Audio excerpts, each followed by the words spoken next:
So, sorry, I was distracted.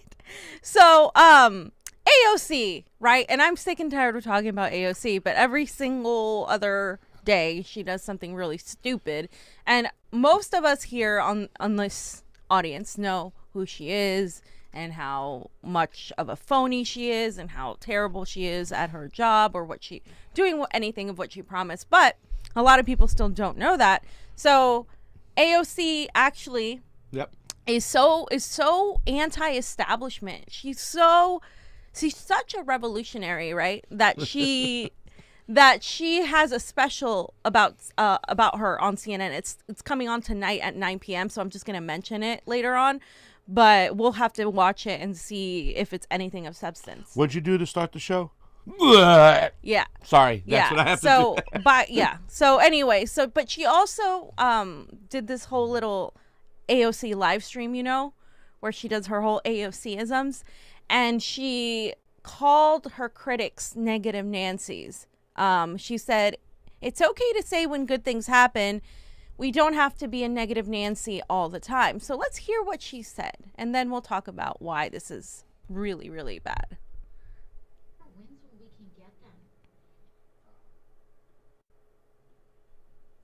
And then take our wins when we can get them. And then we'll talk about the work that needs to be done. Because I think that it's okay, sorry, I'm moving this a little bit. I want to make sure you guys can hear me. It's okay to say when good things happen. We don't have to be a negative Nancy all the time. There's a lot of stuff that there is left to be desired that we need to build power to get. But the way that we build power is by acknowledging our achievements along the way, hype ourselves up, and then move on to continue on to the next fight. Because we got a lot of fight ahead. We have a lot of work ahead, but this is major. You know what? Okay. That is just nauseating. I mean, we can dissect this down, the psychology behind this, fam. Right. You go ahead, go first, because I have some things to say, because this is just like, guys, think about this. The words that she's saying now, verbatim, I've heard from the California Democratic Party establishment. Yeah. Literally, whenever I would attend meetings to, report on things, they would be like, you have to be positive. Stop being so negative. Come on, guys, celebrate a win. Come on, there's so much more we have to do, but it's okay to say when you won. Of course, duh. But what did we really get out of this eviction moratorium expansion that's selective for certain people? It's really not what she's saying. What her and Cori Bush are making it out to be, it's really not that. And so, the way she's manipulating the rhetoric, right? She's basically, AOC is there to use progressive rhetoric and the progressive brand to pretty much knock down any real revolutionary attempt. That is her role. That is the role of the squad. That is the role of any of these progressives within the Democratic Party, because they're not challenging the Democratic Party at all. They're not challenging the status quo. They're telling you, sit tight. This was a win. That's incrementalism.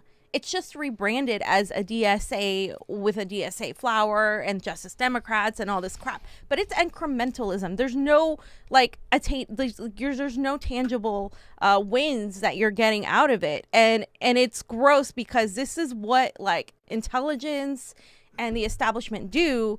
They turn it around on you and they gaslight you and make you the negative person for criticizing something that should be criticized. Yeah. You're a negative Nancy. And I understand from the perspective of, we want to be inspired. We want to we want to be inspired to do something. You're not going to be inspired by incrementalism. Yeah. So what they have to do is make you think that there's something wrong with you when you're like, no, wait a minute, this isn't really a win. Oh no, you're just being a negative Nancy. Yeah. Well, I mean, we've gotten nothing substantial from this fraud squad whatsoever. I mean, what have we really gotten? Where have we moved the needle and gotten some incrementalism? And it's one thing if you shoot high and you get little small increments of what you want, but I don't realize or recognize, maybe you can help me out, fam, is there something we've gotten for the working class over the last, 2 decades? I don't even remember. I mean, I'm an old man here, but we haven't gotten anything substantial whatsoever. And the kind of person they're talking to about, we know these people, oh, you got to take the win. This is all about the individual's insecurities and narcissism.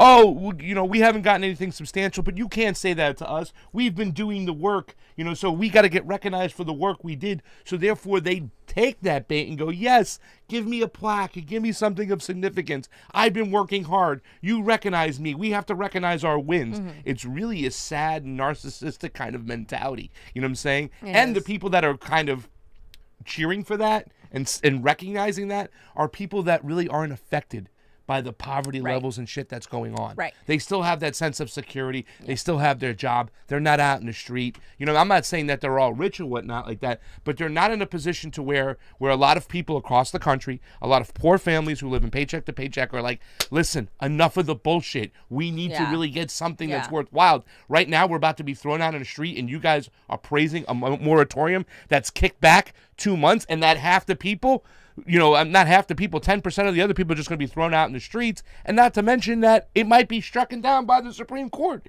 They didn't try to cancel the rent. All they did was kick the can down the street and act like it was something good. And it's disgusting when they do that shit. And if AOC said those words to the unhoused people here that are, or the, you know, the housing advocates here that are like literally like waiting for this massive eviction, that are, you know, being targeted by the police and the LA City Council, if she went and said, oh, we need to celebrate this win, they'd be like, what the hell are you talking about? Get the fuck out of here. That's what they would say.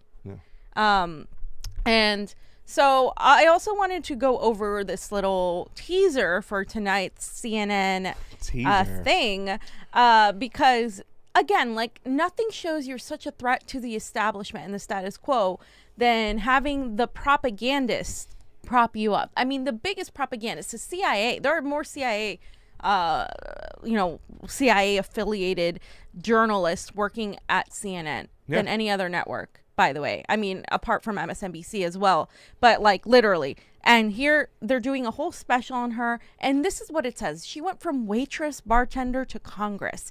Hear what it's like to be Alexandria Ocasio-Cortez, a.k.a. AOC, on Being, the new series hosted by Dana Bash. Premieres Monday at 9 p.m. Eastern on CNN. Okay. So, like, let's just watch the video. Let's just watch the video. What's it like to be adored? Love you back. And reviled? Find out when I speak with Congresswoman Alexandria Ocasio-Cortez about being ambitious. Power can be beautiful. Being terrified. I was preparing myself for the worst. And are you going to challenge Senator Schumer? Join me for Being, a new AOC CNN series. Kamala laugh. Kamala, I was thinking It's the Kamala laugh. The Kamala laugh. Power can be beautiful. I was fearing for the worst. Yeah. I mean, how dramatic, how fake does she have to be? Like, I mean, how do people not see through her at this point? Like, I just don't. She's being propped up by CNN, guys. CNN, do you know how CNN treated Bernie? Did you forget? Did you forget the shit they did to him back in 2016, 2015? How they were literally like, there was an empty podium instead of covering Bernie. Did you guys forget about all the smears, all the attacks, all the really actual anti-Semitic tropes they used? Oh, Bernie, he has money and blah, blah, blah. Like, proven by WikiLeaks, by the way. Yeah. Proven by WikiLeaks. Exactly. Thank you, Julian Assange. Thank you, WikiLeaks. But again, like, she is being propped up by the establishment. No way in hell can you convince me that somebody that's a threat to the status quo, that's fighting for you and me, for the working class, is going to be propped up by the state narrative propagandist. Yeah. Are you fucking kidding me? And mark my words, the more you see her out in the street, the more pushback you're going to see. What Franco just did the other day, and what Max Blumenthal and they all did, that's just the start of something new. And believe you me, it's going to matriculate into her own community, where it won't be safe for her to be walking down the streets when they'll start yelling at her, why didn't you cancel the rent? My cousin got evicted. All you did was kick the can out on the road and you left us to dry. And also, too, I just want to speak about the progressives that are in Congress right now, all of them right now, capitulating to the mainstream, capitulating to the to the party itself, right? The establishment and stuff like that. The other day, Glenn Greenwald said on his show on Primo Nutmeg or Primo Radical and stuff like that, he goes, the relationship the progressives have right now with the establishment is awful. It's like an S&M bondage relationship where they're just getting beat and beat. And the more they get beat, the more they capitulate to the establishment. It's almost uncomfortable to watch at this time, at this moment. And he's right. It's getting ridiculous right now. They constantly get beat up, and now they're just capitulating to the establishment. Hi, Senator Schumer. Hi, Adam Schiff. Hi, Jimmy Gomez. Oh, let's bond together. It's like the more they embarrass you, the more you capitulate. And at this point right now, I got to close my eyes because it's sad. It is sad. What are the progressives for in Congress? They're not for civil liberties. They're for big government. They're for big pharma. They listen to them. They repeat their beautiful talking points. But, I mean, they're not even for progressives and poor people anymore. No. They've abandoned them completely. And another thing that they leave out about AOC, waitress, bartender to whatever, congresswoman, is the fact that she had been involved politically for a long time before that. That's all left out. Like, if you're leaving that out, you're not telling the whole story. So Ricky Rance posted this. So AOC does have power, just like we said. So this is from AOC's campaign, her little email. It says Alexandria holds just 1 out of 535 votes in Congress, but she wields a lot more power than 1 in 535 would suggest. That's because our leverage doesn't just come from her vote alone. The strength of Alexandria's voice in our fight for progressive agencies comes from you. Millions of people follow Alexandria on social media or over email. Yeah, that's the point. They donate, volunteer, and amplify our message. It's precisely the kind of collective action that builds leverage in the political sphere.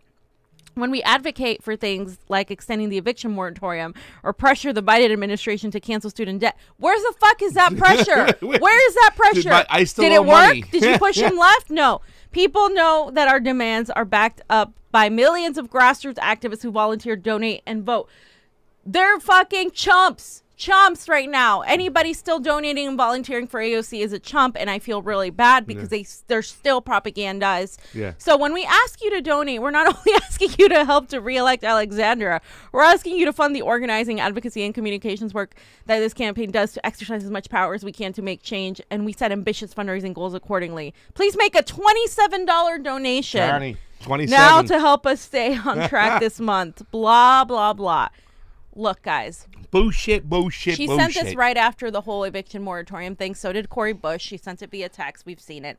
That's what this was about. It was for fundraising for them, making them the heroes of the story. Because, again, there was very little working class representation, like unhoused people or people facing eviction there. There is very little of that. It was mainly about them. Oh my God, AOC and Cori Bush, look at them. They're doing their job. Let's praise them like they're fucking like Jesus Christ. Like it was that's what it was about. And because they want to be like them, fam. That's like I'm saying, these are narcissistic people really who have a lot of fucking insecurities inside, and they see these people getting all the attentions, and like that's all they want. Oh my God, I want to be popular like them. I want to sit at the table. That's what it's not really about getting work fucking done. It's about their popularity, and they've been able to dupe people who don't dive into the nuances of policy at all. You shouldn't want to sit at the table, though. You should want to take that table, turn it on its face, and like take over. Yeah. That's what I would do if I was in Congress. By the way, Frank Analysis said this is really good because Franco has been attacked saying,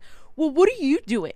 First of all, we don't have power, right? We're not in Congress. Frank Analysis said to this is what they say. What have you done? It's not an argument and is extremely disingenuous to say to a working class person criticizing elected officials. 1, it's not our job. 2, we don't have nearly the same level of clout or power. 3, we're not elected public figures. It's as simple as that. You can't tell people criticizing the squad, well, what have you done? Well, actually, a lot of us have done a lot more by organizing direct actions or attending direct actions or talking about the truth. Yeah. But that's beside the point because we're not in fucking Congress. So stop using that argument. Here's another point I wanted to make that, remember the video where Nancy Pelosi was arguing that we didn't have the votes? Yes. We don't have the votes. Yes.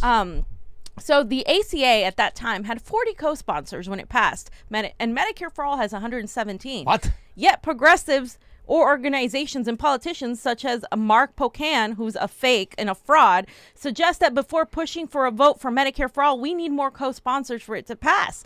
This is about political will and courage. See, they're not going to do it. Here it is, the Affordable Care Act, and then the Medicare for all. You can see the different co-sponsors. Johnny put it on the screen. So there you go, guys. It's bullshit. And by the way, Nancy Pelosi said, regardless of the co-sponsors, she wasn't for it. She said, I'm just not for it. I believe the path is through the ACA, and we all know why that is, because she is fucking a fucking politician, and that is the system we're in. So how do you propose to win elections this way, fam? And another thing that I saw somebody that was just on the Hill crying about was, oh my God, you guys are so silent that AOC is being like, look at what the squad's doing. Look, they're threatening to withhold their vote for the $1 trillion infrastructure bill. Because what does that fucking do? They're not, first of all, they're not going to do it. Second of all, it doesn't do anything. The bill's going to be shit. Yeah, let's be honest. I mean, you're going to make us do so much freaking homework to expose your sorry asses. Is it going to be green jobs? Is it going to be like, are we going to do this in a nice way for the environment as our infrastructure? So, or is it going to be a kick down to a bunch of people, fam? It is a kick down. Yeah. So we're not going to, it hasn't been voted on yet. We'll go through it when it goes voted on. But I just wanted to mention that last night they voted to end the debate on the bipartisan infrastructure bill, and it's likely to pass this week. The senators voted 68 to 29, and it required 60 votes, and 18 of the GOP joined with all the Democrats to help advance it. Basically, it just focuses on roads and actual like infrastructure rebuilding. Isn't this the one that has the one where they're gonna tax us per mile we drive or something? It might be. I said, I want to break it down when we have I think that's the one. I think this is the one. Yeah, so it's gonna be. We'll know by tomorrow or Tuesday. I think if it passes or not. But there's another bill that AOC is threatening to withhold. Like, she's threatening to the squad and AOC are threatening to withhold their vote for this unless Biden passes another bill that is supposed to help the working class. But it's not. There's really nothing there. I just wanted to find that one part, fam, if you have anything to say on that. No, I mean, we just got to see this bill as they break it down. I know that they're already starting to hype up. Look what the squad's doing. Nobody's even looked at the bill itself. Yeah, so they haven't. We're gonna say we're gonna see what's going on, and we're gonna break it down. We'll look at the bill, and we'll see. In other words, they're gonna be fighting for shit. They're gonna be fighting for turds, and they're gonna be, look what we fought for, look what we got, and stuff like that. You know, I mean, I think unapologetic YT. He said that, like, it's like, say if you were starving and somebody gave you a shit sandwich and you're like, I don't want to eat this as a shit sandwich. It's like, at least you got that. You got a shit sandwich. Be happy with it, and that's it. But no, we shouldn't. No. Because these people are supposed to be fighting for the people. And an infrastructure bill, a real infrastructure bill, could change the whole complexion of the United States. They're acting like that is what it is. But that's not what it is. And I just wanted to point out, too, that House moderates are ramping up pressure for Pelosi to bring up the bipartisan bill as soon as it passes the Senate. And then this sparked backlash from progressives. So AOC tweeted, right, if moderates want to blow up the infra deal, it's all the way at the bottom, that's on them. Rep AOC from New York tweeted, just because something is bipartisan doesn't mean it's good. Look at Wall Street bailouts. So this is what she does. CARES Act. Look at that. Yeah. So she wants, they're saying they're going to hold their vote until they pass something, another bill. And there's she's responding to this Manu Raju about the moderate House Dems raising concerns about the cost of the package. So the progressives are supposed to do something, but again, time and time again, they haven't done anything. And we're going to go into this next time.